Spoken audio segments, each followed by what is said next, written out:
Bienvenido a La Trinchera, yo soy Cristian Sobrino y en este episodio, que de hecho sale mañana el 12 de julio, pero para la audiencia, para que sepan, nos vamos a coger un break de verano de 2 semanitas, así que regresamos en agosto.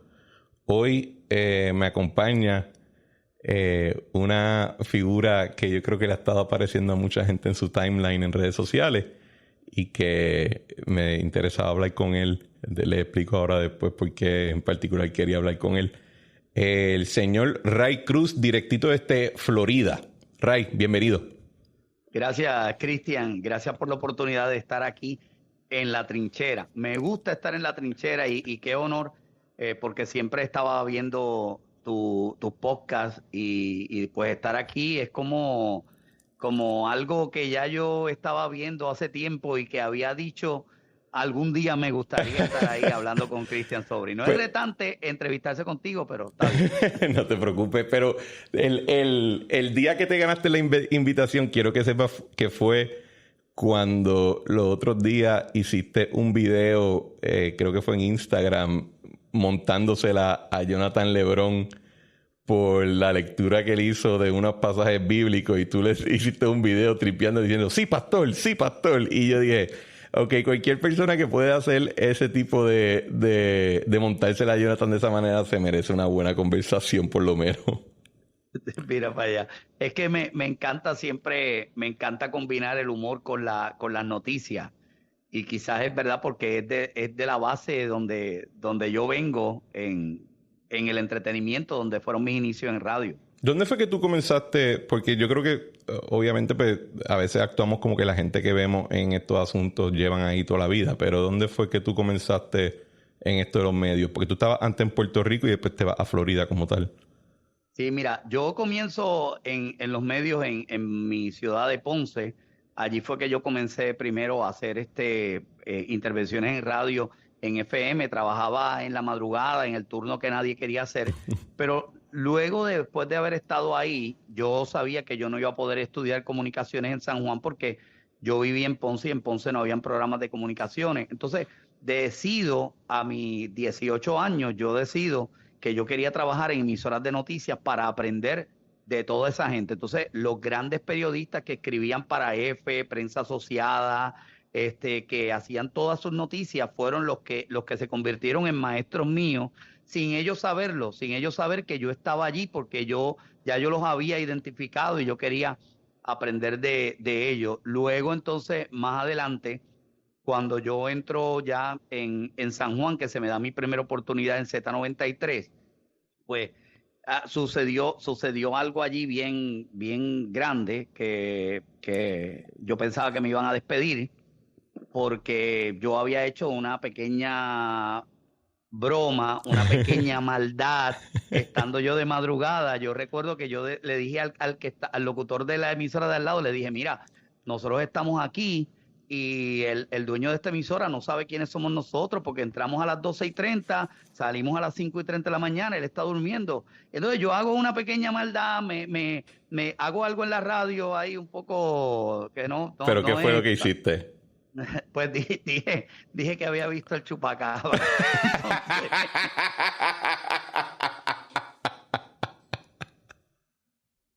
El chupacabra. Se nos salió de las manos porque llegaron las noticias. Llegaron las noticias y una vez se nos salió de la... Imagínate esos errores de juventud que uno hace. Yo tenía, qué sé yo, 20 años, y yo de momento digo, ¿pero qué es esto? ¿Qué pasó aquí? Llegaron las noticias, llegó la policía, llegó una pequeña broma que uno hace.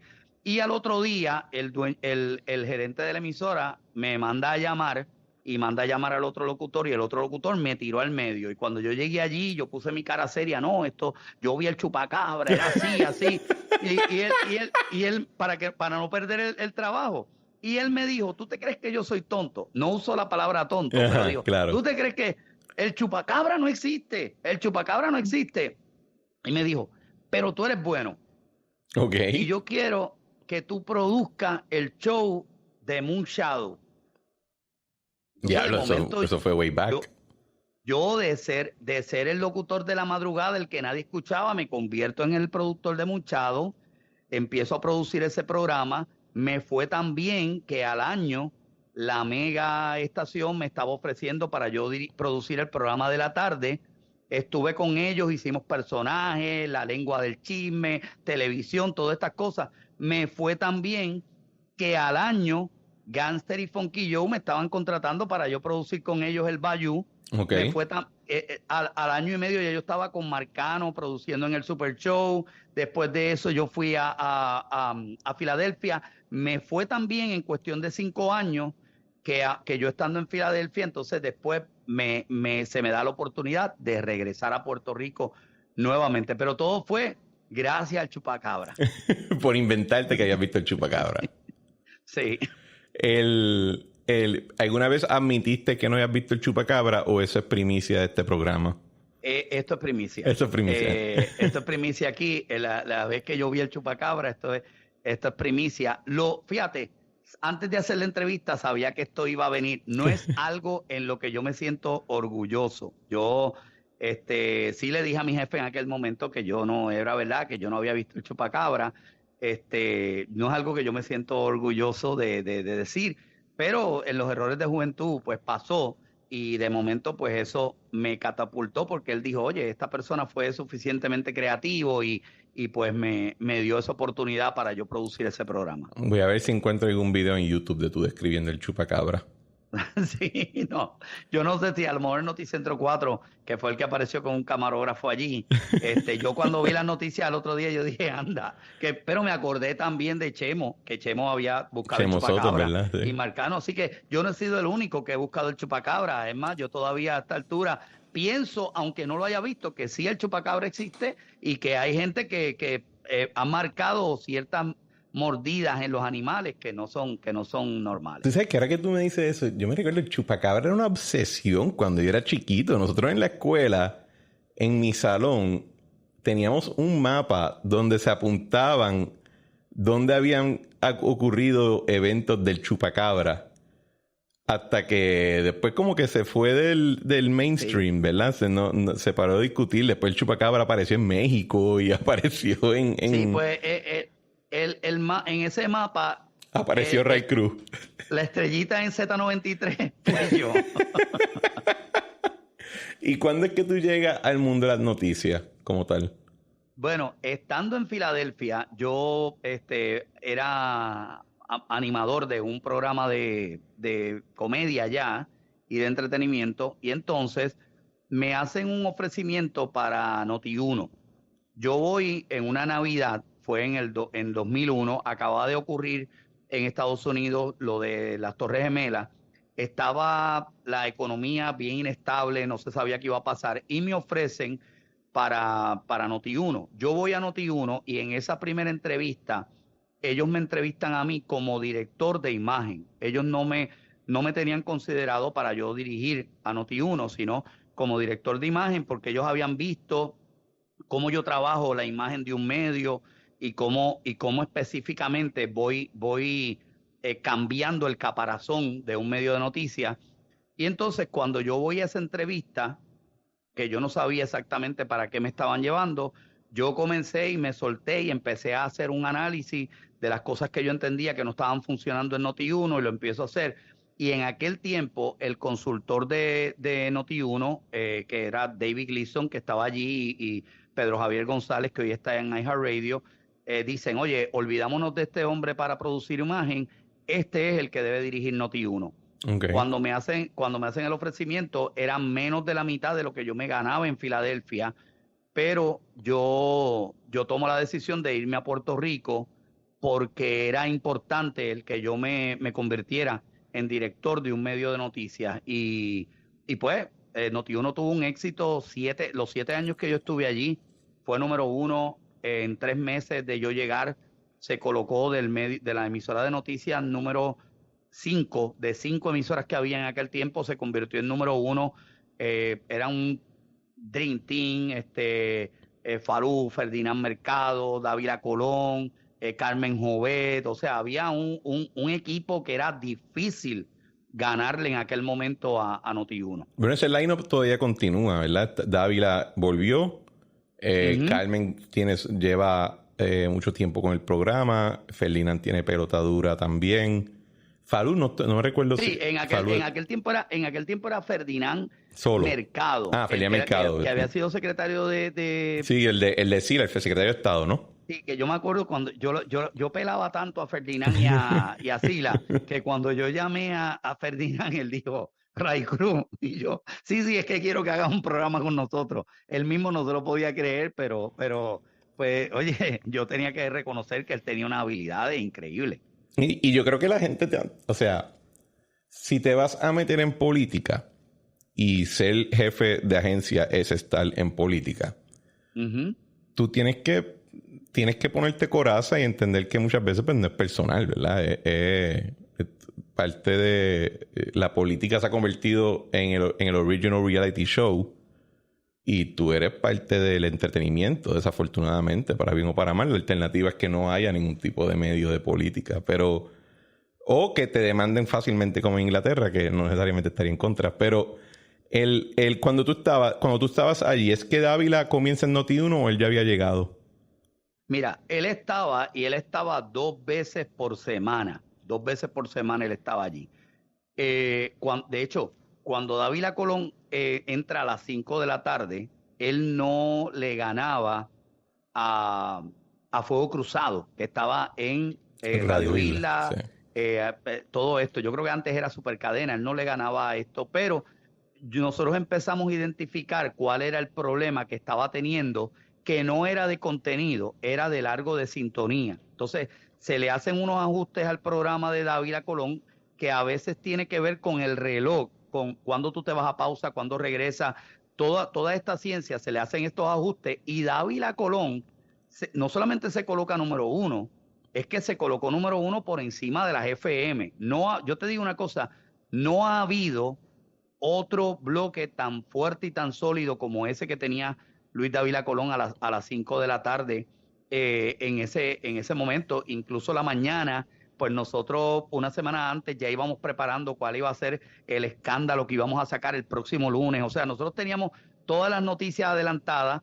Aparte, como yo venía del lado de entretenimiento, el concepto de las noticias cuando yo llego era WKQ, estas son las noticias más. Era bien serio, era bien aburrido. Entonces, de momento nosotros cambiamos el concepto, hacemos promos, hacemos concursos, hacemos todo. Y Noti1 se convierte en una emisora masiva. Tan es así que WKQ después, que era la emisora más seria, adopta el formato que yo implementé con Noti1 y todavía hoy en día ese es el formato que tienen del sarcasmo, del Ujú. humor, de oiga, usted va a hacer esto, es todavía lo que tienen aún. Así que el reality show fue culpa tuya. Bueno, por lo menos en noticias, nosotros implementamos eso. De hecho, yo me acuerdo una vez que la prensa me cayó arriba porque Sila Calderón no nos quería dar entrevista. Entonces nosotros para que el pueblo contestara las preguntas, y yo lo que hice fue que hicimos un concurso buscando el reportero del pueblo y la gente empezó a dar preguntas de por qué debían convertirse en reportero de Noti1 por un tiempo. Nosotros a la persona que ganó lo acreditamos como periodista, lo llevamos a la conferencia de prensa y los medios estaban allí indignados, todos con careta, y sí la Calderón no quiso contestar, pero sí logramos hacer ese tipo de cosas y fuimos bastante atrevidos en esa época en las noticias. Bueno, yo creo que nadie se coge tan en serio como los periodistas. Esos son definitivamente. Sí, quizás los políticos segundo, los periodistas primero en términos de Sí, personas que se sí, toman en serio. sí. Ray, y cuando tú te vas de Noti1 y no traté de buscar noticias de la época, así que no entendía bien el timeline, pero tú te vas de Noti1 en la época de Fortuño para entrar a WIPR o ¿cómo fue ese proceso? Bueno, tú sabes que antes de yo irme a WIPR, yo fui ascendido en unos Radio Group a vicepresidente de programación y yo estuve a cargo de Sal Soul, Fidelity, lo que era Toca de Todo en aquel momento, más Noti1. Yo estaba a cargo del contenido de todo el conglomerado. Y entonces, cuando Fortuño gana las elecciones, yo le digo a Alex Delgado, oye Alex, por qué tú no aspiras a ser presidente de WIPR? Y Alex me dice, pero ¿por qué no lo haces tú? Y entonces eso como que sembró una semilla y yo me hago disponible para la silla de WIPR. Cuando comienza el proceso, que me piden resumen y todas estas cosas, en enero del 2009 yo renuncio a Noti1. Y la razón por la que renuncio era porque ya se había hecho público que yo estaba siendo considerado y yo no quería que se interpretara que yo estaba llevando una línea editorial a favor de eso. Yo estuve como 3 meses sin empleo porque la junta de directores no me quería nombrar, o sea, había un lío, era bastante fuerte, pero yo me mantuve ahí, hasta que al final, un 11 de marzo del 2009, pues sí, baja mi nombramiento y pues ya yo comienzo como presidente del canal. Hay gente que me dice, oye, tú hiciste una loquera, ¿por qué tú hiciste esto? Yo quiero que tú sepas, Cristian, que cuando yo me fui de Uno Radio Group, yo me ganaba mucho más de lo que yo me ganaba en WIPR. De hecho, yo tenía un ofrecimiento de un nuevo contrato que era prácticamente el doble de lo que yo me ganaba en Uno Radio Group para que yo me quedara, pero yo necesitaba la experiencia de dirigir un canal de televisión y de entrar a una administración a ese nivel, porque los directores de programación pocas veces somos considerados para puestos gerenciales porque no tenemos que ver con lo que es la administración o la venta de un medio. Cuando Ok. yo entré a WIPR y yo entré ahí y empecé a trabajar con ese sistema, pues prácticamente eso después me abrió puertas para administrar medios en todos los niveles. Pero eso sí, lo que vi fue, tuviste unos tiempos controversiales WIPR, creo que era la época de la Ley 7, habían asuntos allí de convenios colectivos, y ¿qué era o sea, cuáles eran los problemas que tú estabas enfrentando mayormente allá adentro? Mi problema más grande era la prensa de Puerto Rico, el problema que sigue siendo todavía en la vida de Ray Cruz. Eh, yo he sido un director de medios, o si queremos usar la palabra analista o periodista, diferente a muchos en Puerto Rico. En el momento que yo tuve que batallar por nuestra línea editorial, batallaba con periodistas que eran periodistas liberales, periodistas de izquierda, periodistas que impulsaban ese tipo de agenda, igual como pasa ahora en la isla. En el caso cuando yo estuve en Noti1, yo una vez publiqué una noticia con todos los nombres de los periodistas que estaban teniendo contratos durante el gobierno de Sila Calderón. Eso a mí me llevó a una enemistad, votos de censura por parte de las organizaciones periodísticas y todo eso. Cuando yo entro al Canal 6, era fiesta para los periodistas. O sea, yo despedí 50 personas por la Ley 7 y esa era la primera plana del periódico cuando en educación estaban despidiendo 1,000. Pero los 50 del departamento de WIPR eran más importantes porque era Ray Cruz el que estaba ahí y había que aniquilar a Ray Cruz, había que destruir a Ray Cruz. Yo tengo claro cuáles fueron mis resultados allí y fueron resultados que no se han vuelto a ver allí. Yo estoy claro y eso aunque lo traten de tapar. Pero en ese sentido, pues los problemas más grandes fueron esos. Yo tuve que trabajar con convenios colectivos, pero tengo que decir que la unión fue bastante condescendiente conmigo. Ellos querían que se lograra el convenio. Tuve que trabajar con huelgas de hambre, que eso fue el momento Sí, más. vi que un productor hizo una huelga de hambre y yo dije, mano, yo que he hecho cosas en mi vida, nadie nunca ha hecho una huelga de hambre por mí, así que kudos en ese sentido, ¿verdad? Pero ¿de qué era eso? Bueno, cuando yo llego al canal, había una persona que estaba demandando por $250,000, estaba reclamando $1,000,000, una cantidad así. Y cuando esa persona viene y empiezan a pedirme que yo haga una negociación con ellos. Yo recuerdo que nosotros habíamos ofrecido 250,000, algo así, para la negociación, a pesar de que yo entendía que el nombre que él estaba reclamando, ya el Canal 6 lo había usado durante la época de Jorge Incerni. Ok. Pero ¿qué pasa? Como era un productor muy querido, muy conocido, empezó la presión mediática. Él no quería los 250,000, él quería mucho más dinero. Y en aquel momento yo me sostuve en mi planteamiento, que es el planteamiento que sostengo hasta ahora, que cuando tú eres un funcionario público, esa chequera no es tuya. Tú no puedes hacer un cheque y decir, toma, vete y ya, déjame tranquilo. Vino la presión de la huelga de hambre. Vinieron a decirme que si yo estaba matando a esa persona que tenía cáncer. A mí eso me dolió, y me dolió grande, porque yo perdí a mi mamá de cáncer. O sea, yo nunca conocí a mi mamá, porque mi mamá murió cuando yo tenía 3 meses. O sea, pero, pero vinieron, ese punto a mí me afectó bastante, porque empezaron, hasta mi propia familia un día me llamó: ¿cómo es posible que tú estés haciendo esto cuando tu mamá murió de cáncer? Nadie entendió que yo no podía agarrar fondos públicos y pagarle a una persona para salir del problema. Y esa fue la presión indebida que pusieron los medios, que puso la clase artística. Y si ese hubiese sido mi compañía privada, posiblemente para yo salir del lío, daba el cheque. Pero si yo hubiese hecho eso, si yo hubiese liberado sin hacer el debido proceso de ley, hoy yo estuviera posiblemente con un expediente manchado por un señalamiento de esa misma gente que me estaba instigando a que yo sacara ese cheque. Pero llegaron a un acuerdo o se resolvió? No, no se llegó a un acuerdo. Lo triste fue que cuando cambió la administración, resolvieron la situación con solo $150,000, cuando yo le estaba ofreciendo 250,000. Así que él perdió $100,000. Él perdió $100,000, y eso no lo dijo nadie. Eso nadie lo dijo, que él perdió $100,000. De hecho, a mí hasta dije, wow, ¿cómo es posible, verdad, que una persona haya utilizado una situación para hacerme una huelga de hambre, utilizando su situación, y después, un año después o 2 años después, pues estaba aceptando mucho menos dinero que lo que me estaba pidiendo a mí?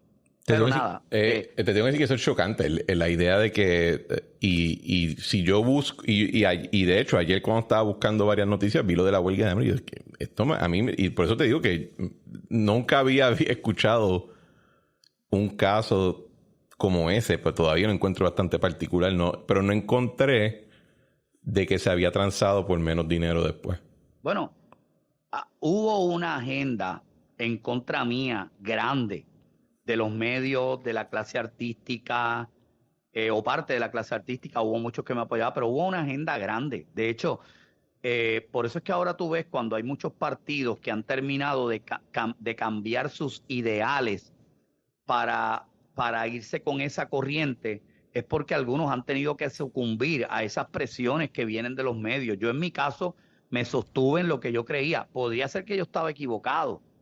Está bien, podría ser que yo estaba equivocado, que yo no tenía la verdad absoluta, pero yo me sostuve en lo que yo creía y en lo que yo entendía que era lo correcto. ¿Y eso tuvo que ver con tu salida de WIPR o fue por otras razones? Mira, cuando yo estaba en WIPR en, en el año 2011, ya a mí alguien me había aconsejado que para el 2012, año de elecciones, no estuviera allí, porque en año de elecciones vienen unas presiones bien grandes. Ya a mí me habían aconsejado eso, y ya yo lo tenía en mente. Pero estando yo allí, eh, yo paso por una situación que me inventan algo que supuestamente yo había hecho, que yo nunca había hecho. Esto es una situación que no salió público, pero yo me, ¿sabes? Me preocupó, me frustré, y yo sabía que era una injusticia. En ese momento también yo estaba divorciado, yo tenía, yo encontraba un caos en mi vida. No tenía buena relación con mis hijos, con mi ex esposa. A veces veía a mi hija, a veces no. Estaba bien, bien metido en esto. Y yo un día me puse a orar y le dije: Dios mío, tú sabes que yo no hice esto, yo no soy yo no tengo ninguna culpa en esto y la persona admitió que, que, que era falso y quedó todo bien, pero en ese momento yo entendí que Dios me había liberado de algo así y yo dije, ¿sabes qué? Ya hasta aquí, ya yo voy a parar y yo voy a salirme de todo esto y voy a ir donde Dios quiera. Y ahí entonces, el 11 de diciembre del 2000, perdóname, el 27 de diciembre del 2011, yo me voy de WIPR, presento mi renuncia y entonces me voy a trabajar con un medio nuevo que hicimos en el 740, con los pequeños ahorros que yo tenía o los ahorros que yo tenía, pues yo subsistí por 6 meses, pero la persona con quien había hecho el negocio no me fue bien, o sea, no fue transparente conmigo. Yo no le guardo rencor por eso, porque yo entiendo que era parte del proceso que Dios tenía que hacer y pues prácticamente 6 meses después yo estaba con $5 en el bolsillo, Hand ¿verdad? in Y la hand. gente Sí. que la gente dice, este se robó hasta los clavos de la cruz. Yo estaba con el crédito fastidiado, con $5 en el bolsillo, sin carro, porque me habían dejado ahí. Ahí yo estaba en el parking de La Goya, en Bayamón, el tipo que se había creído la película, que era el jefe del canal del gobierno, el tipo duro el tipo que se creyó la película, Ujú. estaba ahí con 5 pesos en el bolsillo, a pie, sin carro. Y en ese momento, Cristian, recibo una llamada, porque ya la prensa estaba diciendo, votaron a Ray Cruz del 740, todo esto. En ese momento yo recibo una llamada de Miami, donde me dicen, Ray, ¿cómo estás? Yo pienso que es por la noticia que se está regando. Yo dije, bueno, ¿viste lo que está pasando? Y la persona me dice, no, no sé nada, pero te necesitamos en Miami. ¿Cuándo puedes viajar? Y yo le digo al hombre de Univision que me estaba llamando, le digo, mira, yo no tengo dinero para comprar un pasaje. Ujú. Yo no tengo tarjeta de crédito, no tengo dinero para comprar un pasaje. Y él me dice, no te preocupes, yo te voy a poner un pasaje en el aeropuerto para que vengas mañana. Cuando yo fui a Univision, me dijeron, oye, tenemos un problema. El presidente de esta compañía, Randy Falco, anunció que el 4 de julio vamos a lanzar Univision América. Y nosotros estamos corriendo, nos quedan 3 semanas, no sabemos qué hacer y nos dijeron que tú eres el duro de las emisoras de noticias. Y yo dije, bueno, pues déjame ir a Puerto Rico, pensarlo. No, no, no, no, tienes que empezar el lunes. Literalmente, Cristian, yo me monté en un pasaje, en un avión al otro día. Fui a mi apartamentito, saqué todas las cosas, las puse en un storage. El lunes yo estaba en Univision ya trabajando y por ahí empecé otra vez de cero completamente. Y Dios tuvo que trabajar con mi humildad, con todo lo que yo había fallado. Yo no fui ningún inocente. Yo fui un tipo orgulloso, altanero, lo tengo que decir, o sea, y Dios tuvo que bregar con todo eso, mano, hasta hoy. Y espero que tú hayas tenido que bregar también con eso, ¿no? Sí, sí, te digo algo mira, uno de los procesos es que cuando yo agarro un apartamentito en Miami, en Doral, yo no tenía muebles. Y yo dormí un año en el piso. Y cuando mi hermano se enteró, mi hermano me dijo, pero ¿por qué tú no me dijiste nada? Mi hermano también trabaja en Univision. ¿Por qué tú no me dijiste nada? Yo te hubiera comprado una cama, Y yo le dije, no, no, no, porque es que si el proceso que yo tenía que pasar era dormir en el piso, para yo entender que aquel tipo que, que vestía en gabán y que se creía la película, que todo el mundo le decía señor presidente, o sea, si el proceso que yo tenía que vivir era yo estar en el piso, dormir un año en el piso, bueno, yo tenía dinero, yo ganaba dinero, yo tenía miedo de ir a comprar un matre, porque yo no quería adelantarme a lo que Ray Cruz, como tú dices en la pregunta, tenías que aprender. Cuando yo sentí que de arriba ya me estaban mandando el mensaje, vete, compra el matre, así porque fue así, y yo fui al sitio de los matres con miedo, yo decía, yo no me quiero adelantar, no quiero cambiar, que eso me vaya a cambiar. Cuando yo me fui con miedo, yo llegué allí Y yo dije, si en 10 minutos me están dando el papel para firmar, yo me llevo el matre. Oye, esa noche, Cristian, cuando yo después de un año dormí en una cama con un matre, mano, ahí a veces uno hoy en día ve esto normal, dormir en una cama y, mano, no sé, Sí, te no, pones a pensar, es un privilegio. yo te puedo decir, yo obviamente salí del gobierno en una situación bastante torcida y yo también, ¿sabes? Yo de momento hago las cuentas y yo digo, no es que yo estoy en cero, yo estoy en negativo. Y si no fuera por la ayuda de amistades y de familia, yo iba igual que tú. Y yo creo que después de esa experiencia, no sé si te pasaba a ti, pero estás andando un poco como con la actitud de un perro que le acaban de dar un cantazo bien duro, que tiene la cabeza abajo, está Sí, asustado, eh, piensas que nada bueno te puede ocurrir y tienes que como que reconstruir la idea de que salir de la puerta no va a ser una tragedia, ¿verdad? Así que simpatizo un poco con lo que dice, con que no te quieres adelantar porque piensas que hay un relámpago esperando para que tú salgas de la puerta para caerte encima. sí, sí. Y, y uno quería pasar el proceso porque cuando uno de momento está solo y te empieza a analizar y dice, wow, quizás estas cosas yo las hubiese hecho de una forma, y no necesariamente es que hice cosas malas y corrupción, no necesariamente, porque tú sabes que tú y yo somos tipos buenos, que hemos tenido que tomar decisiones fuertes en algún momento, ¿sabes? Pero somos tipos buenos. Y y yo creo que sí, y uno ve, y durante ese tiempo yo estuve prácticamente 6 años que estaba trabajando. Yo me acuerdo que en un momento yo tuve que regresar a Puerto Rico prácticamente sin trabajo, porque después que se acabó el proyecto de Univisión América, y cuando yo llegué a Ponce, ese día que yo llego allí a la casa de mi hermana, en el barrio Cotolaurera, a dormir en un cuartito que ella tenía atrás, ahí yo, yo digo, bueno, no tengo trabajo. Y ese momento me llaman de Univision y me dicen, mira, el director que tú dejaste renunció. Necesitamos que tú sigas haciendo el noticiero. Ujú. Y yo digo, pero es que yo estoy en Puerto Rico, tranquilo, hazlo desde allá. Y yo, y ya, y entonces se fueron abriendo las puertas, fui haciendo cosas.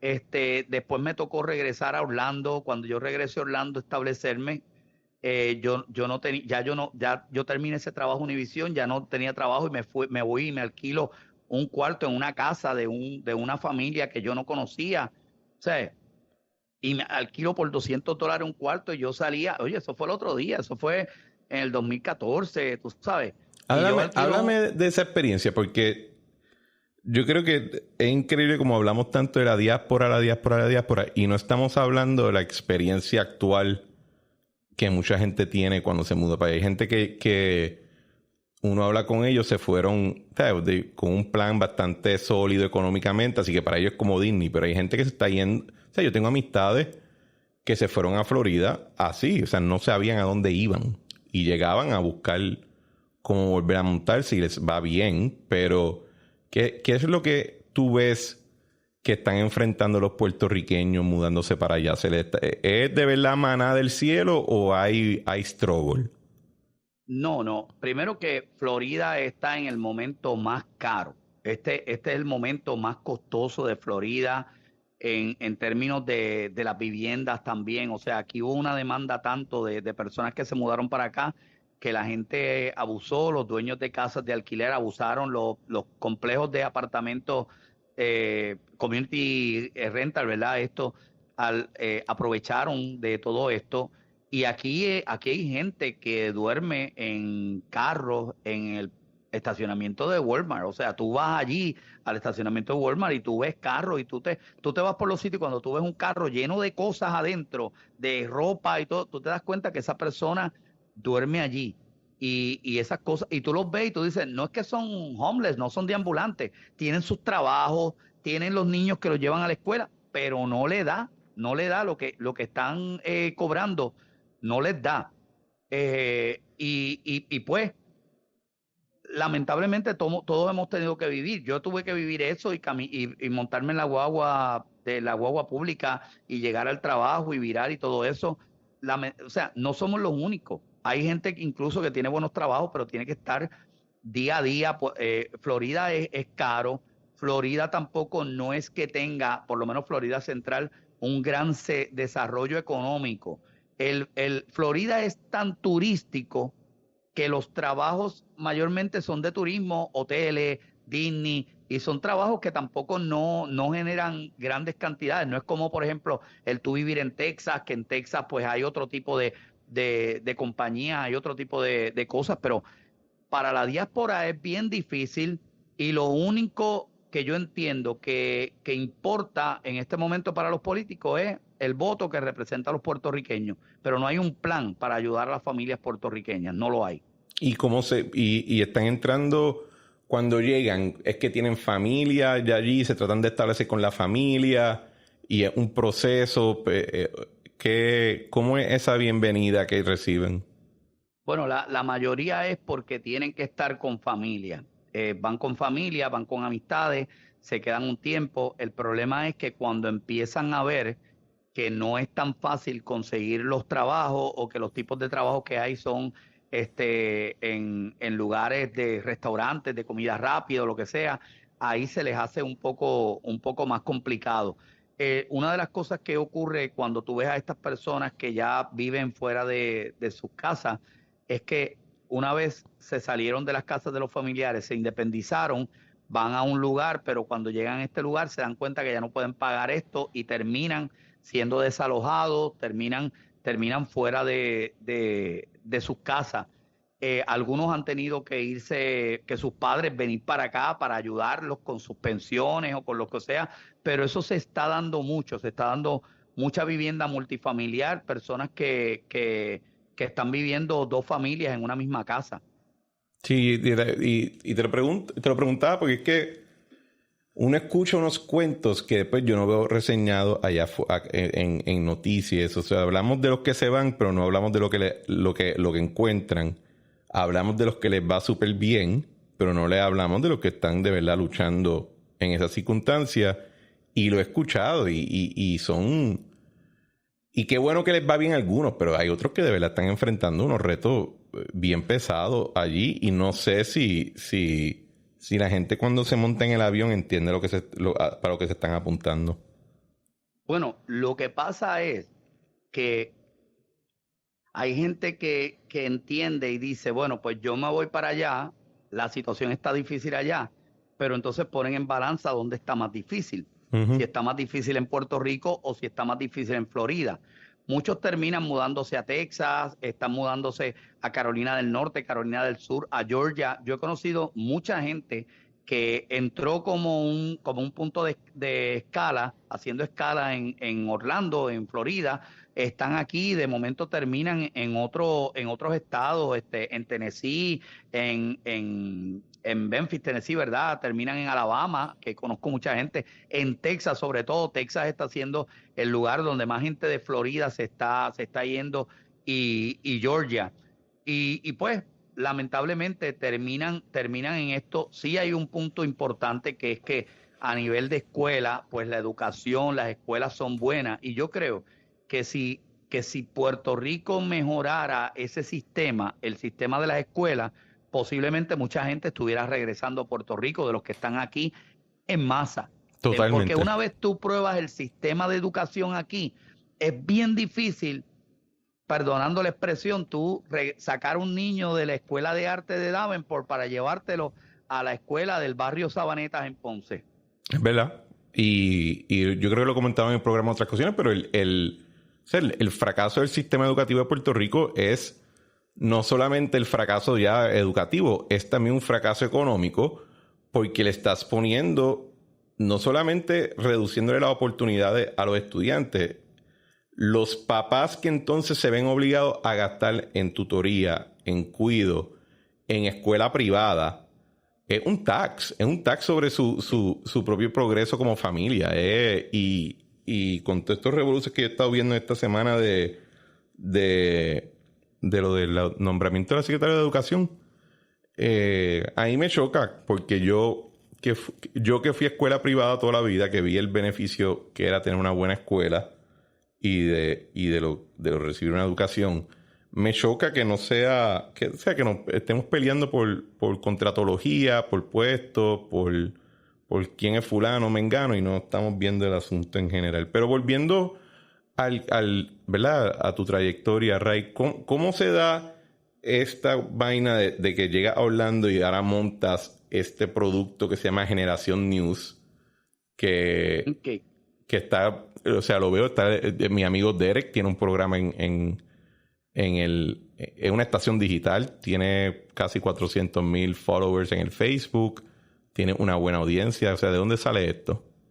Bueno, estando yo en el 2012, que es donde comienza a nacer la idea, donde nace la idea, eh, un amigo que es una persona muy conectada en Washington me dice, ayer estuve en una cena con un grupo de empresarios judíos que quieren hacer un medio en español. Y yo les dije tu nombre, me dice él, le dije tu nombre para esto. Entonces, a raíz de eso, tengo una conversación con ellos y comienzo a desarrollar una plataforma de noticias hispana conservadora y entonces le hago la presentación. Todo estaba muy bien, pero de momento el proyecto se cae, ellos se caen, surgen otras prioridades en lo que tiene que ver con ellos y el proyecto se cae. Yo me quedo con un business plan de 60 páginas en la mano sin saber qué hacer con eso. Y un día ocurre el huracán Michael y yo estoy viendo cómo va a pasar por Cuba y nadie en Miami está haciendo cobertura de eso. Y yo digo, Dios mío, con tanto cubano y nadie está haciendo cobertura. Y yo abro mi señal de mi propio canal personal en YouTube, empiezo a transmitir y se me conectan 2,000, 3,000, 4,000 personas. Y gente que trabajaba conmigo, en ese caso, en ese momento yo estaba en Univision, me dice, ayer estuve en la farmacia y escucho una señora con el teléfono escuchándote. Se hizo viral allí. Entonces, comienza con las coberturas de huracanes hasta que un día me acuerdo del business plan y digo, ¿sabes qué? Yo voy a hacer Generación News sin dinero. Sin dinero, yo voy a hacer, porque tú sabes lo que pasa, Cristian.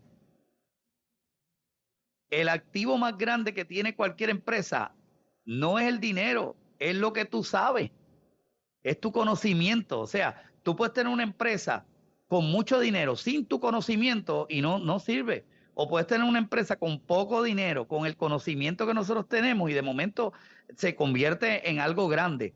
Y así yo hice, empecé vamos a hacerlo, empezamos a hacer Generación News y un día, pues digo, voy a alquilar unas horas en una estación de radio en Orlando, empezamos a transmitir, llega el COVID, nos fastidiamos con los auspiciadores, pero la gente estaba escuchando y la emisora, aún sin nosotros pagar, nos mantuvo un año completo en esa señal. Se comenzó a hacer una base importante de audiencia.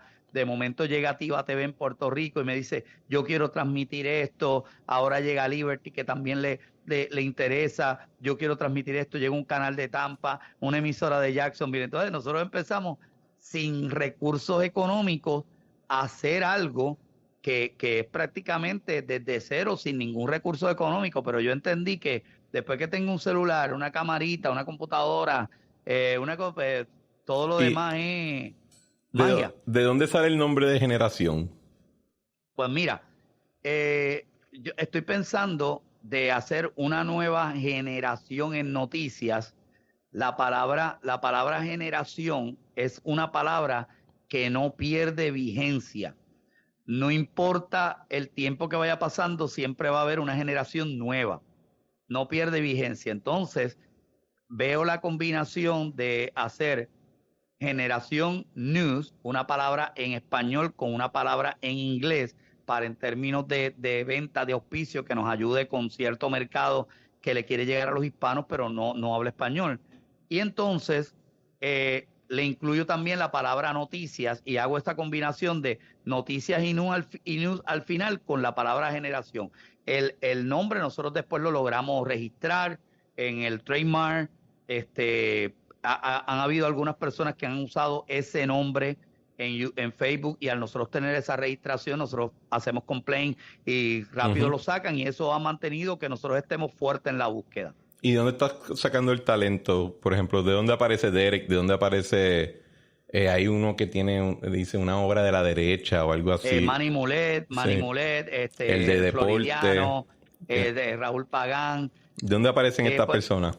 pues mira, Raúl es el que más tiempo lleva con nosotros, Raúl Pagán. Yo conozco a su padre y yo un día le dije a él, oye, tu hijo tiene un talento grande para hacer deporte y él tiene una fuerza grande en esto de los deportes. Entonces empieza a hacer un programa con nosotros rápido y después, en el caso de Derek, por ejemplo, yo siempre veía a Derek conectándose y haciendo comentarios y un día yo tengo una llamada con él y le digo, oye, yo estoy viendo tus comentarios, tú eres bueno, tú puedes analizar con un programa, empiezo a invitarlos en mi programa y después él comienza a tener su programa propio. Ahora próximamente nosotros vamos a empezar a transmitir a las 5 de la tarde en la televisión en Puerto Rico y Derek va a ser parte de ese programa ahora y vamos a unir y los invitados que él tiene también se van a unir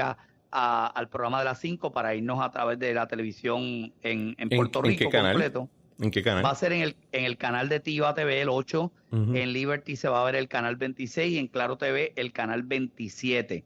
También lo vamos a transmitir nosotros acá en Florida, pero nosotros ya yo creo que hemos visto que estamos listos para irnos de frente a frente con el 2, el 4 y el 11 en los noticieros de las 5. Podemos ofrecer algo distinto, podemos ofrecer una cobertura distinta, un planteamiento editorial distinto al que ellos hacen y por eso nos vamos a ir a las 5 de tú a tú. Y yo lo que encuentro interesante de cuando he visto los programas es que hay, ¿verdad? Y no necesariamente cuando digo diferente quiero decir que bueno, pero hay una mezcla de una perspectiva diferente porque están hablando, obviamente tienen el punto de vista conservador, tienen el punto de vista súper republicano de Florida, o sea, Florida Man Republican full, pero están trayendo esa visión a a eventos de política puertorriqueña, tocan muchos temas de política nacional.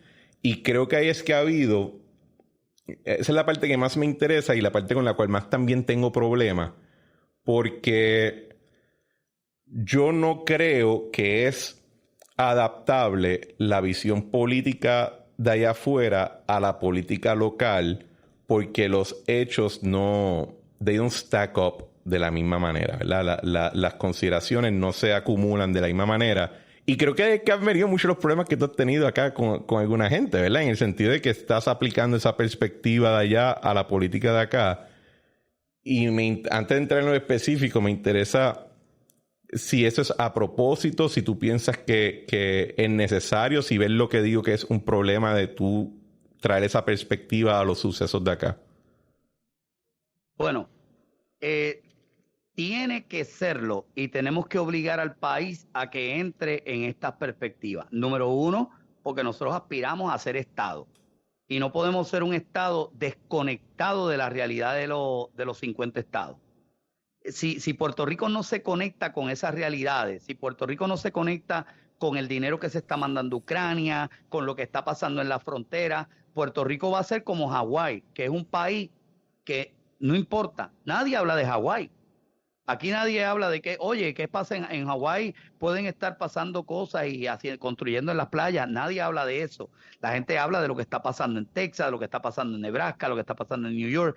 Puerto Rico tiene que entrar en eso. La culpa de esto ha sido la culpa de los medios de comunicación. Yo una vez entrevisté a una periodista que quería un trabajo, puertorriqueña, quería un trabajo en Univisión, y yo le hice un par de preguntas, le dije, mira, cuéntame de lo que estaba, cuéntame del gobernador de la Florida. En aquel tiempo, Rick Scott no sabía quién era el gobernador de la Florida, no sabía quiénes eran los candidatos que habían ido contra Obama en el segundo cuatrenio. Entonces yo me di cuenta que estas personas estaban completamente desconectadas de lo que está pasando en Estados Unidos. Por supuesto, si la prensa te entretiene todos los días con el caso de Verdejo, con el caso de Maripili, si te entretiene con la Parguera, si te entretiene, jamás tú vas a poder en un noticiero analizar lo que está pasando en Ucrania, lo que está pasando en los partidos y en las coaliciones de partidos que hay en España. Aquí los hispanos el reto de hablarle a los hispanos en los estados es que los hispanos en los estados saben más que uno. Saben lo que pasa en Nicaragua, saben lo que pasa en Honduras, saben lo que pasa en New York. Entonces, ¿qué pasa? No podemos decir, bueno, pues esto no amarra hacia Puerto Rico. No, no amarra porque la prensa es una prensa que tiene total desconocimiento de lo que pasa en el mundo.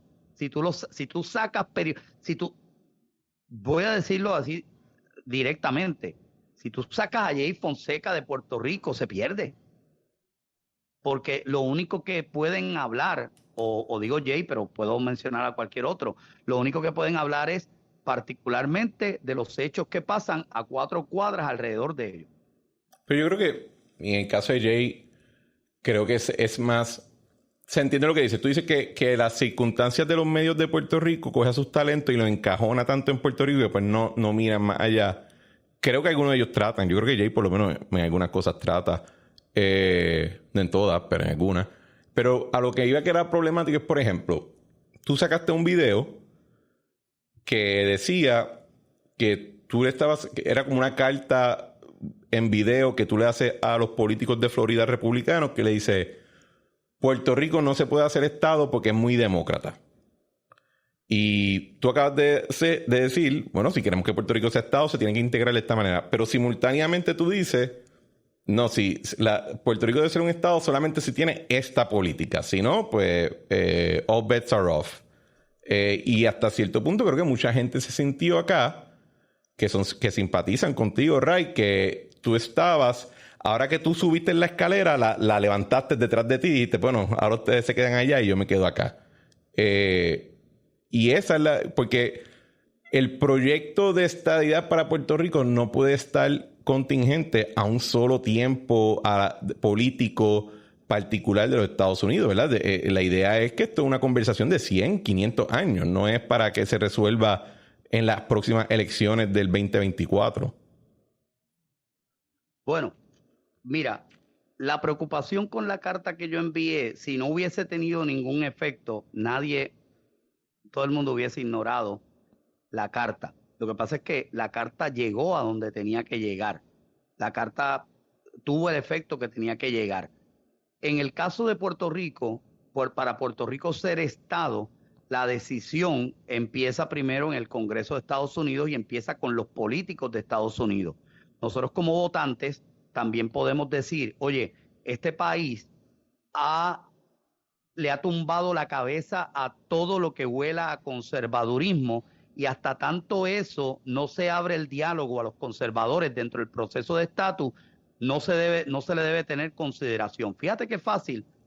2 semanas después o 3 semanas después de esa carta, el PNP estaba tumbándole la cabeza a Elizabeth Torres, con todas las cosas y diferencias que pueda tener Elizabeth Torres, pero Elizabeth Torres, lo quieran o no, representa un sector, pequeño o grande, pero representa un sector. Le estaba tumbando la cabeza a Miriam Ramírez de Ferrer años atrás. Entonces, ¿qué pasa?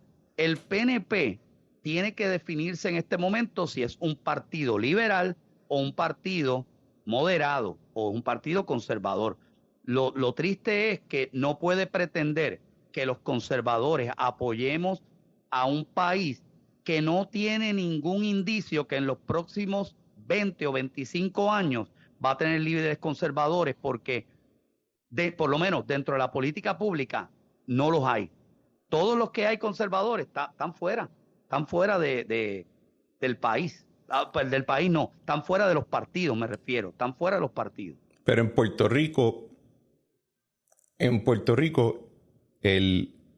y yo te puedo conceder que, por ejemplo, en temas económicos, Puerto Rico es populista y hasta hace 15 minutos tiene todavía unas nociones casi colectivistas, ¿verdad? O sea, como me dijo una vez un economista, yo nunca he visto una junta de planificación en ningún lado. Eso apesta a soviético, pero es por unas razones históricas, ¿verdad? Y aunque en Puerto Rico tú puedas decir, tiene ese aspecto económico, en lo social sí tiene unas líneas fuertes conservadoras en muchos políticos, y yo diría populares, PNP, tienes Dignidad Ahora, en el PIB hay conservadores sociales, y tienes que entonces considerar que como la política en Puerto Rico ha sido centrada en temas de estatus, eso ha implicado que esos partidos son coaliciones, ¿verdad? Y en algunos temas va a ser liberal y en algunos temas va a ser conservador, y eso se negocia constantemente. Pero entonces, si tú le aplicas el lema de liberal a todo en conjunto, primero creo que estás cometiendo el error porque hay asuntos que van a ser conservadores que le estás diciendo liberal, uno, y dos, pues no estás reconociendo esa dinámica. Quizás tú puedes decir la dinámica tiene que cambiar, pero el PNP, o sea, yo no conozco a nadie de izquierda en Puerto Rico que te va a decir que el PNP es de izquierda, ¿verdad? Como ahora hay algunos sectores que tú muy bien dices, lo dicen abiertamente, y creo que tiene que ver por el aspecto económico, el aspecto de derechos laborales, el aspecto de el amarre que hay en los partidos con los servidores públicos, que eso es algo que tú no ves necesariamente en otros estados. Pero ahí es que yo tengo problemas a veces con la cobertura, Rey, de que no veo ese nivel de granularidad para entender el por qué en algunas cosas. Puerto Rico, por ejemplo, que en lo social es sumamente conservador, tú no podías convencer a la gente a no vacunarse en un momento, ¿verdad? Que era totalmente raro en la dinámica de lo que eran en Estados Unidos, porque es que han pasado cosas diferentes por la relación que hemos tenido. Sí, pero por ejemplo, a lo mejor es que yo no he tenido toda la información, pero ¿qué política pública han lanzado en el último año los partidos políticos que tú puedas decir, sacando a Dignidad, el PNP, el PPD, Victoria Ciudadana, que tú puedas decir, esto es una movida conservadora? Bueno, privatizamos energía eléctrica. No hay nada más conservador tradicionalmente que privatizar, ¿verdad? ¿Lo privatizamos o nos vimos obligados a hacerlo? Bueno, como alguien que escribió la ley, te puedo decir que la privatizamos. Esa es la noción de que... Y ahí es que, de nuevo, por eso es que hay que a veces ir tema por tema, porque... Coño, y trae ese ejemplo, y creo que es fascinante, porque es increíble como hay tanta gente tratando de narrar la historia de cosas, y no sé si te ha pasado a ti que tú quizás te hacen un cuento de algo donde tú estabas sentado en el cuarto, ¿verdad? Y te dicen, no, es que a ti te obligaron a hacer esto. Y te dicen, no, a mí nadie me obligó. Esto fue básicamente, this was the plan. Esto fue lo que se ejecutó. La historia se cambió. Energía eléctrica, ciertamente había gente a nivel federal que decía, mira, esta entidad no funciona y tenemos que cambiarlo. Pero si no, o sea, no había manera que esto se podía obligar si no había el consentimiento, el apoyo, incluso la dirección del gobierno estatal, ¿verdad? No había manera. O sea, la idea de que aquí los rayos caen, te pueden presionar, te pueden condicionar las cosas, pero tienes que de alguna manera u otra acceder o liderar el proceso. Y en ese caso Pues, lo lideramos. fíjate una cosa, tú me mencionaste una que ocurrió tiempo atrás y no necesariamente bajo este término o este cuatrenio que estamos. Me mencionaste una, pero yo te puedo mencionar las políticas de orden ejecutiva para perseguir y quitarle beneficios a personas que no se estaban vacunando, las leyes en contra de la vida y a favor del aborto. Yo te puedo mencionar también los cierres de las escuelas y la obligación a los padres a que tengan que vacunar a niños. Yo te puedo mencionar también la política pública pro LGBT y antifamilia, que no tengo ningún problema con los LGBT, pero cuando van contra los derechos de la familia, esto sí es impactante. Yo te puedo mencionar también las órdenes que ha dado el gobierno de Pedro Pierluisi ahora para vacunar a todos los niños con la vacuna del VPH. O sea, jamás yo pensaba que dentro de un gobierno democrático que aspira a ser un Estado, iba a haber tanta persecución como la que se hizo en los últimos años, que todos los partidos políticos, incluyendo el presidente del Proyecto Dignidad, fueron cómplices de esa persecución. Por eso es que Puerto Rico en este momento no respeta los derechos y no se debe aceptar como Estado hasta que eso se cambie. Si están haciendo cambios a nivel económico, tiene que haber una reestructuración para que todas las partes puedan ser respetadas dentro de la isla. El tema de la vacunación es interesante, como lo planteas, porque, Ray, hasta una pregunta. Si uno... Te voy a decir de dónde viene esta pregunta. Wanda Vázquez tenía buena relación con la administración del presidente Trump, ¿verdad? China fired, Puerto Rico hired, toda esa vaina. Y ella hizo los lockdowns más agresivos que vimos, ¿verdad? Los de Pedro Pierluisi eran, aunque yo te puedo admitir que yo públicamente decía, yo creo que esta vaina de los lockdowns es ridículo.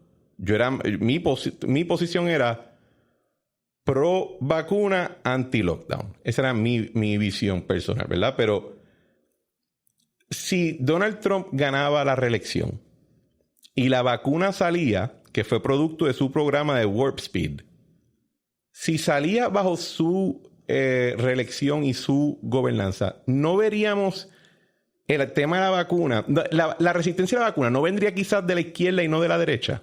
No nos hemos preguntado eso, porque por eso a mí se me hace difícil ponerle una etiqueta de conservador a un asunto como la vacuna, ¿verdad? Por mucho tiempo, lo que se conocía como vaccine hesitancy era un tema de izquierda. Y no es hasta que hay un cambio de gobierno que de momento tú ves esto más en el lado de la derecha. O sea, ¿entiendes por dónde vengo? Sí, pero fíjate, lo que pasa es que siempre se ha definido la izquierda como los independentistas, la derecha como los estadistas. No, yo me refiero a izquierda de Estados Unidos. Pero fíjate, pues fíjate una cosa, ahora mismo en este momento, si uno va a analizar bajo la administración de Trump, cuando llegaron la vacuna y todo, no se hicieron órdenes ejecutivas diciéndole a la gente, oye, el que no se vacune va a perder sus empleos. Eso lo hizo el Partido Demócrata y lo hizo Pedro Pierluisi en Puerto Rico y Wanda Vázquez, y mira el futuro de ella. El futuro de Wanda Vázquez, a nivel de perder una primaria, es el mismo futuro que va a tener Pedro Pierluisi. O sea, y cuando uno ve todo eso, uno se da cuenta que el conservadurismo va incluso más allá de religión. Hay ateos conservadores, hay budistas conservadores, hay santeros, musulmanes conservadores, que lo que quieren es que se les respeten sus derechos y que se le dé la libre decisión. Eso en el gobierno de Puerto Rico no pasó, en New York no pasó, en California no pasó, y yo creo que eso es lo que hizo que el PNP se convirtiera en un partido de izquierda, en un partido opresor, en un partido dictatorial. Incluso yo fui el que le puse el nombre del vacudictador a Pedro Pierluisi y en eso se convirtió. Y hoy en día ellos están tratando de luchar contra eso y yo te puedo decir que hay 450,000 personas no vacunadas en Puerto Rico que todavía están esperando por quién van a votar en el 2024 en la isla. Sí, no sé si va a ser un tema, pero te voy a dar otro ejemplo. El tema de por ejemplo, los currículos de perspectiva de género. Perdóname, no es que si no va a ser el tema. Si la prensa y los partidos políticos no lo hacen en tema, el tema hay que traerlo. Lo que pasa es que el proyecto Dignidad no tiene los pantalones para traer el tema y para cuando empiecen los debates, no dejarse llevar por la agenda que pongan los organizadores del debate, y hay que parar a alguien allí con pantalones que cuando le pregunten con las leyes de cabotaje, entren en los temas verdaderamente e ignoren los debates.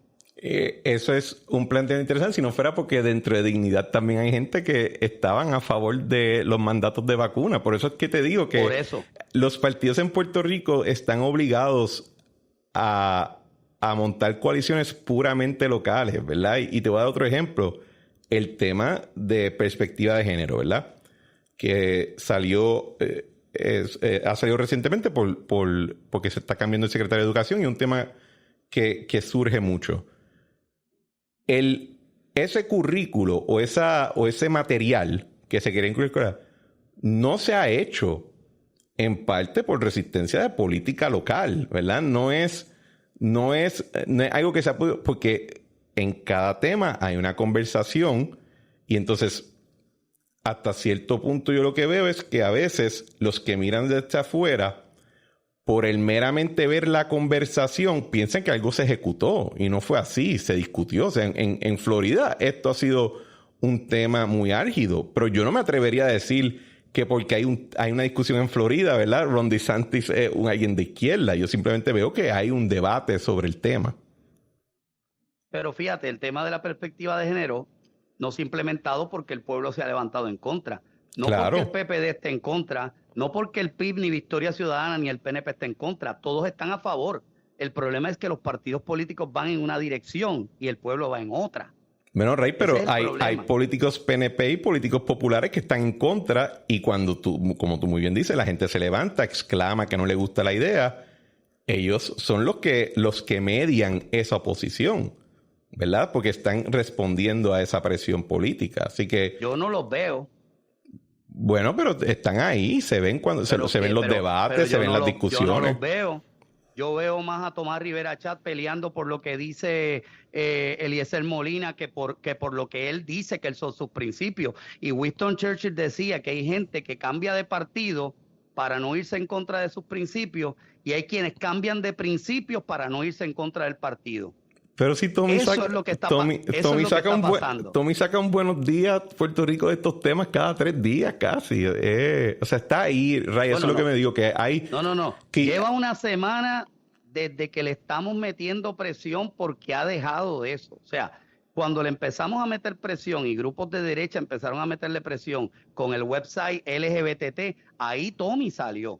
Pero si uno busca si uno analiza los 2 meses últimos de Tommy ha sido una persona que ha traicionado a los conservadores dentro del PNP. ¿De verdad tú piensas eso? Completamente de acuerdo. O sea, Tommy ha dejado que muchas cosas de lo que él dice que él cree, y la misma Jennifer también, que se jacta de conservadora y todo eso, han dejado a gente que hagan y deshagan. O sea, no hay una posición que defienda el conservadurismo familiar. Y tiene que venir alguien que tenga los pantalones de enfrentarlo y que decida, vamos a buscar los 450,000 no vacunados, vamos a buscar los 60,000 que votaron por Elizabeth, que fueron rechazados también, vamos a buscar el 1,000,000 que fueron obligados a vacunarse porque le dijeron que si no se vacunaba perdían el empleo. Ahí están los números. Quien venga con esa política va a ser el próximo gobernador de Puerto Rico. Lo que pasa es que ninguno de los partidos presentes puede ir con esa política porque todos ellos fueron cómplices de la persecución hacia esos bandos. No hay un asunto de retórica, Ray, de que las posturas son quizás las mismas, el resultado es el mismo, pero a ti no te gusta cómo quizás lo discuten. Porque, te voy a decir, francamente, por ejemplo, Tommy es sumamente consistente en su postura. A mí sí, yo entiendo. Yo siempre te he escuchado cuando te refieres a Pedro Pierluisi como el Baku dictador, que para mí, o sea, Pedro Pierluisi es la cosa menos dictatorial del mundo. Ojalá fuera un poquito más dictatorial en algunas cosas, pero no es un asunto más que tú quieres que lo digan de cierta manera y si no lo dicen de esa manera no confías en su principio. Es que no hay término medio. Bueno, pero la política tiene que haber algún nivel de donde hay cosas que se negocian y cosas que no. Pues entonces esa decisión la tiene que decidir, esa decisión va a estar en las manos de los 450,000 no vacunados. Y los 450,000 van a tener, porque también el pueblo puede decir, aquí no hay término medio. Aquí no hubo término medio cuando se le dijo a la gente, a los empleados públicos, el que no se vacune va a ser despedido, o el que no se vacune tiene que traer una prueba semanalmente y tiene que gastar $60. No hubo término medio. Entonces, el arte de la política, que es esa negociación, se da solamente entre los partidos, pero al pueblo se le oprime. A los negocios se les cerraron, a los negocios se les obligó a tener solamente una parte, un 25%. Se hicieron órdenes ejecutivas para obligar a la gente a vacunarse porque Voces de Puerto Rico ganaba por cada persona que se vacunaba. O sea, cuando tú ves eso, no puede haber término medio. Y quien venga tiene que ser drástico y decir, esta es mi posición, esta es, y esto le toca, y esto no hay término medio. Eso es lo que está pasando en el mundo. En la comunidad puertorriqueña en Florida, lo que tú estás describiendo es una postura mainstream. Sí, sí. Yo creo que en la comunidad puertorriqueña hay más gente conservadora que ama las libertades, que aman el que se le dé la última palabra en lo que tiene que ver con su familia, en lo que tiene que ver con su salud. Sí, y eso lo estamos viendo en los últimos números, lo vimos en los números de DeSantis de las elecciones. O sea, eso es lo que está ocurriendo. Y cuando yo veo, por ejemplo, gente que se conecta de Puerto Rico a mi noticiero que dice, oye, podría estar viendo otra cosa a esta hora, pero estás viendo este noticiero, es porque hay gente que están buscando otras opciones, están buscando a alguien que les diga, esto está mal, no puede haber término medio y yo no puedo ser como Tommy, que cuando vienen las elecciones o ahora sale, no, aquí el más conservador, pero cuando Pedro Pierluisi hizo todos los abusos que hizo, él estaba escondido y callado. Eso no se lo puede perdonar.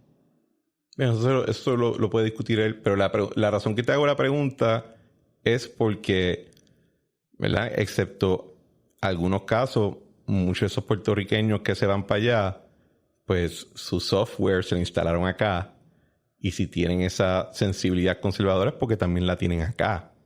Entonces, si es así, y como tú dices, y te lo tomo por hecho, el decir que Puerto Rico no es conservador y que por eso no debe tener algún tipo de redress en el tema de estatus, porque ahora mismo hay un gobernador que no te place, estás pegándole un tiro en el pie a esa gente, ¿no? Porque quizás ellos quisieran escoger a alguien y quizás en efecto lo hagan, ¿verdad? Porque nadie está perpetuado para siempre. ¿Entiendes lo que te digo? Yo entiendo el punto y te lo acepto, ¿sí? Hay un país conservador y yo mencioné, quizás lo que yo debí decir es un país que no está representado en los partidos políticos. Y eso No, es una crítica válida que mucha gente, oye, puede ser y no puede ser. Por eso es que los partidos cambian con el tiempo. En ese sentido te entiendo lo que tú dices. sí, o sea, no hay tampoco un norte. Por ejemplo, el único partido que podía representar este grupo era el Partido Nuevo Progresista, pero ahora el Partido Nuevo Progresista depende de quién sea el muñeco de arriba.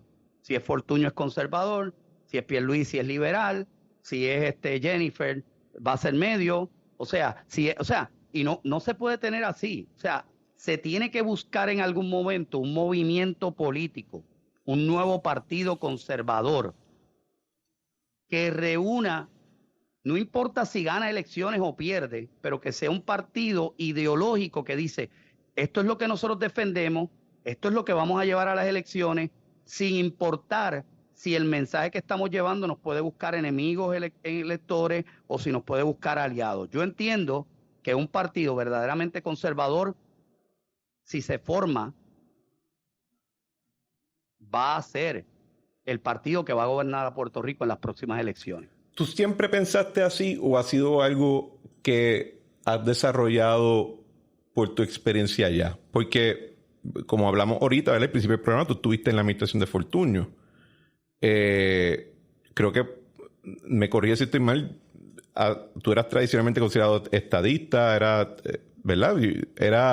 Obviamente por estar en noticias, pues no puedes estar en Radio y PNP, pero te sentía, yo entiendo que estabas afiliado, por lo menos Sí. informalmente, con el partido. O sea, ¿dónde ocurre el cambio contigo? Porque es por tu experiencia allá versus lo que ves acá. Pues mira, a raíz que yo empecé a hacer noticias en Puerto Rico y que empiezo a tocar unos issues y que empiezo a ver el tema de la vacunación, el tema de ahora todo lo que está explotando, el tema de la remoción de niños, el tema de tú tener a un partido que no tienes ni la deferencia y agarras una página de turismo y pones una página completa de la comunidad LGBT sin tener en consideración cómo eso podía herir a una base sólida tuya, cuando empiezas a ver toda la mafia institucional en el Partido Republicano en Puerto Rico para aliarse con los liberales. Entonces yo empiezo a ver y me empiezo a dar ese cargo de que Puerto Rico necesita un partido que represente a esta gente, que represente no solamente no un partido religioso, porque el Proyecto Dignidad se ha convertido en un partido religioso y esto va más allá de la religión. Es una cuestión de derechos, es una cuestión de fomentar la unión familiar, es una cuestión de fomentar las segundas oportunidades y no de perseguir a la gente, no de quitarle los hijos, no de obligarlos, de quitarle sus trabajos porque no se han vacunado, no de cerrarle sus negocios porque no se han vacunado, ni nada de eso, y menos con todo lo que descubrimos, que todo era una práctica para hacer dinero. Esto ha nacido desde hace unos meses y yo he considerado incluso el mudarme a Puerto Rico y el ser parte fundador de un nuevo partido conservador. No hay un partido conservador en Puerto Rico y como te dije, si tú les quitas las diferencias de estatus a los partidos en la isla, la estadidad, la independencia y el Estado Libre Asociado, todos son iguales. Es la misma plataforma. Tú puedes copiar, tú puedes pasar por la inteligencia artificial los 3 planes de gobierno y te va a dar lo mismo.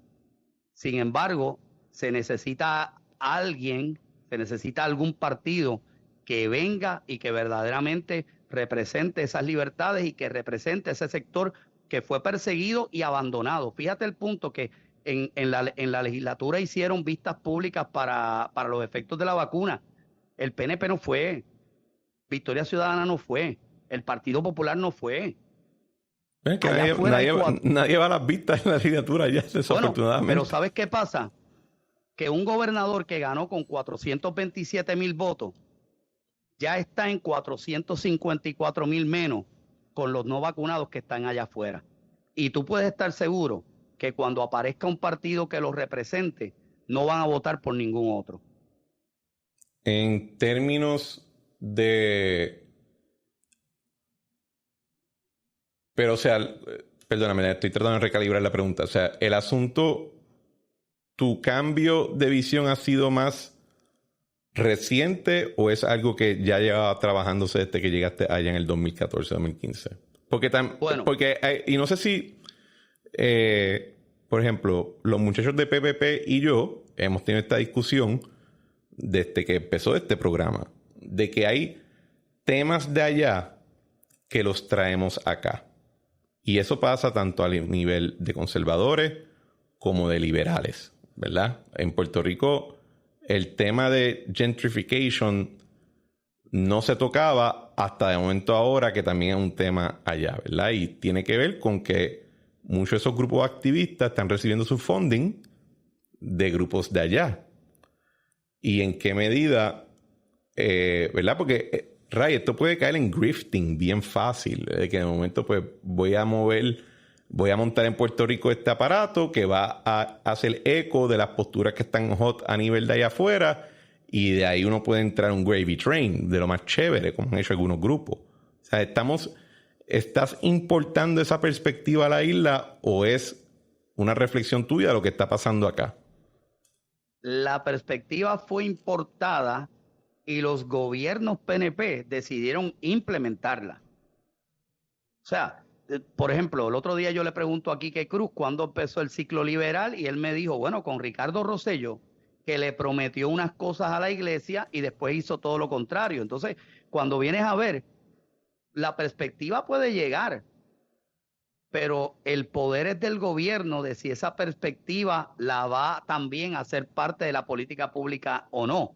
Tú puedes tener a todos los grupos que le den la gana, financiados, empujando una línea, pero los gobiernos tenemos que admitir que han implementado esas líneas. Ahora mismo se le da prioridad a las parejas LGBT para adoptar en el país. Pero entonces, ¿a fuerza de qué? A fuerza de quitarle a una familia de Puerto Rico una bebé para que una familia LGBT que por razones naturales no puede tener hijos lo adopte. Pero yo creo que estás, ¿verdad? Yo no sé los detalles del caso. Yo sé que tú lo has estado cubriendo, pero yo no he visto ese caso, así que no te puedo decir ni más ni menos.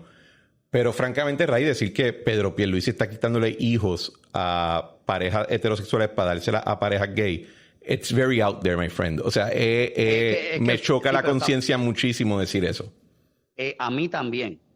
Créeme que a mí cuando yo lo vi, sea, cuando yo veo de momento, recibo sentencias de tribunales que dicen devuélvanle los hijos a esta familia, y tú tienes el Departamento de la Familia apelando y apelando y apelando, y después haciendo una expo en un mall y decir, oye, aquí pueden adoptar, todavía no tenemos bebés, pero pero cuando tengamos bebés, ustedes van a estar en línea de espera y pueden adoptar parejas de un mismo sexo o personas solas. Cuando tú ves eso, más tú ves por otro lado que no hay intención de unificar familias, sino de separar, tú te das cuenta que esa es la política pública. Pero en Puerto Rico la política pública por mucho tiempo era incluso contra la adopción, algo que se criticaba muchísimo, porque es más fácil adoptar un niño en Rusia que adoptar uno en Puerto Rico. Entonces llevan a cabo campañas para poder tratar de hacerlo más visible, de hacerlo más amigable, y entonces le flipeamos el libreto y le decimos que ahora están en trata humana. Y eso, Ray, es algo bastante chocante decirlo, y creo que también uno ve que en estos casos de familia, lo que los trabajadores sociales y las personas que están en el Departamento de la Familia ve versus lo que necesariamente uno puede solamente sacar del papel del tribunal, a veces contrasta mucho. O sea, lo vimos, por ejemplo, en el caso de esta muchacha, de la que vendía los jugos. Sí, Licha. Exacto. Sí. Que ella tiene su asunto. De momento hay unos grupos activistas apoyándola. Y de momento, después de eso, uno vio unas cosas en los videos que ella empezó a subir que indicaban una persona que necesitaba ayuda, ¿verdad? Y brincar a conclusiones en estos asuntos que son sumamente complejos.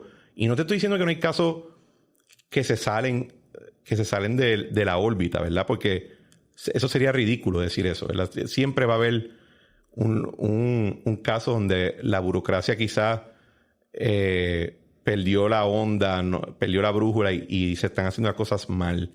Y no estoy diciendo que los niños que están, por ejemplo, en el programa de foster homes en Puerto Rico la están pasando de show, porque eso tampoco es cierto. Pero brincar de problemas quizás particulares a decir que hay un negocio de trata humana es un brinco bien peligroso, Ray, porque estás haciendo incluso el trabajo más difícil a ellos, sin hablar de lo que está afectando quizás el nombre de gente que está trabajando de buena fe.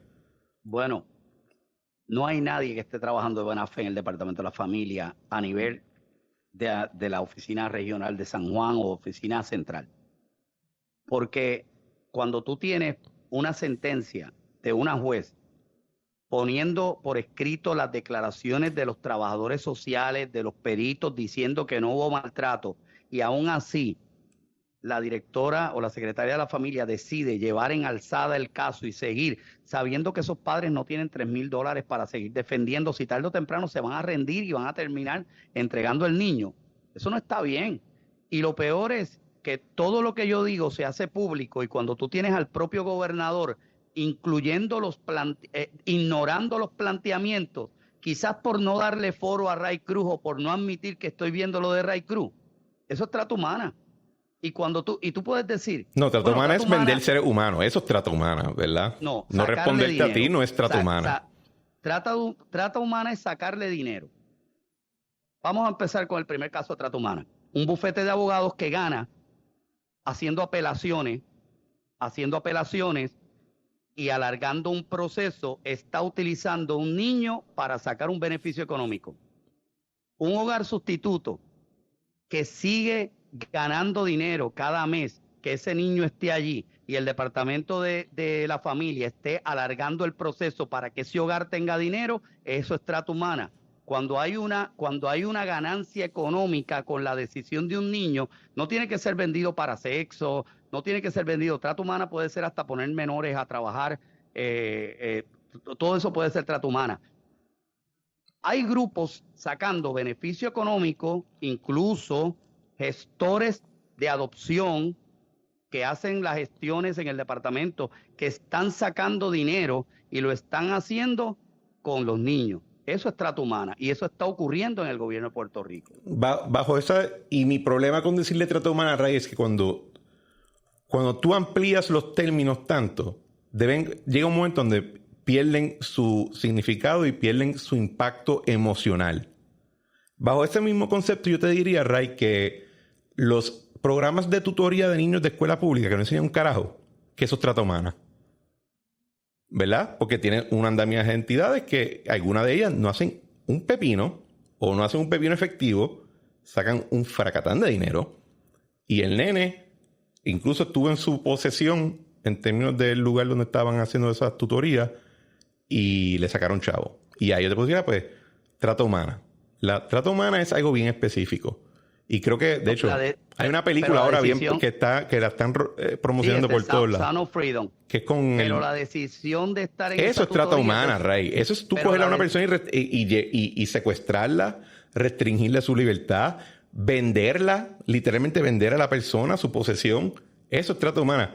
Bueno, yo no dudo que quizás está haciendo señalamientos en términos de cómo la burocracia es tan inefectiva que personas le saquen progreso profesional a lo inefectiva que es esa burocracia. Pero brincar ahí a decirle trata humana es expandir el concepto a un nivel donde le está quitando el significado. Pero, Cristian, burocracia es cuando la juez da una decisión de devuelvan el niño y por estar el papel en la parte de abajo todavía no he podido llegar ahí. Pero cuando tú ves al departamento que se va en alzada, que va buscando agotar más recursos y agotar económicamente a la familia, eso es trata humana. En una tutoría no lo podemos comparar porque el padre aceptó a que ese niño esté en esa tutoría. Nadie le obligó.